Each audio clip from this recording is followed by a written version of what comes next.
Dear students, good morning. Let's continue the lesson.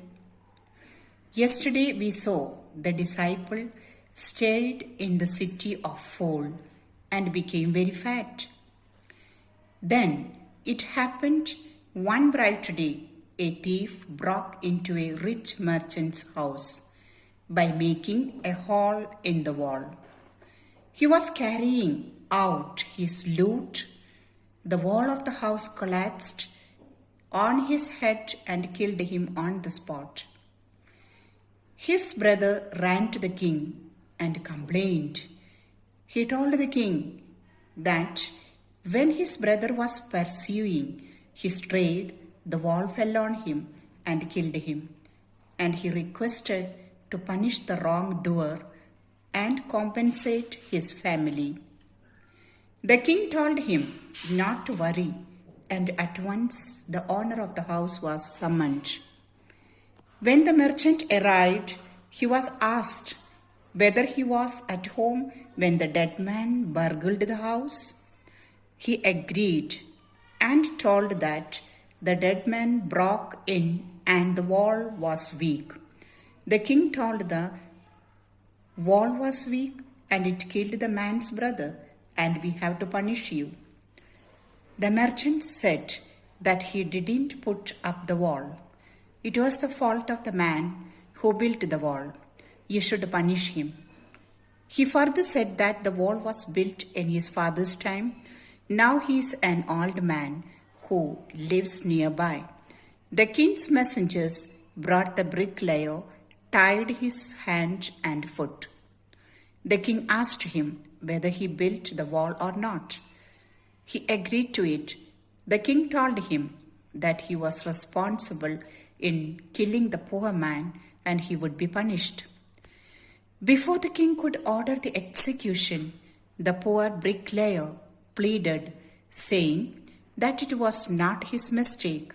When he was making the wall, his mind was not on it. He was disturbed by a dancing girl who was going up and down that street all day with her anklets jingling. You must get the girl. The dancing girl, now an old woman, came trembling to the court. She was asked whether she walked up and down the street.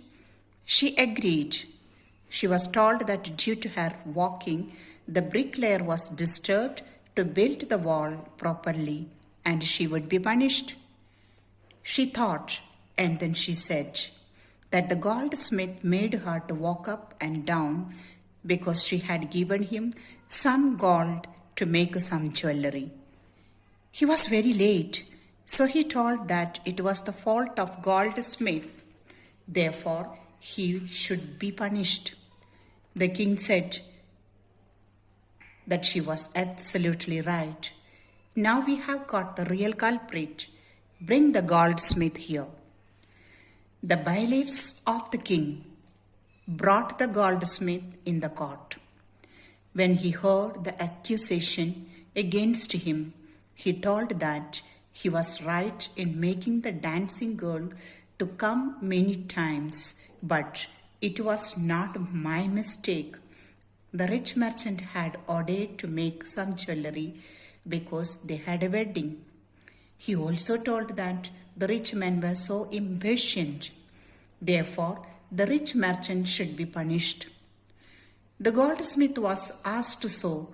He told the name of the merchant, and he was none other than the original owner of the house whose wall had fallen.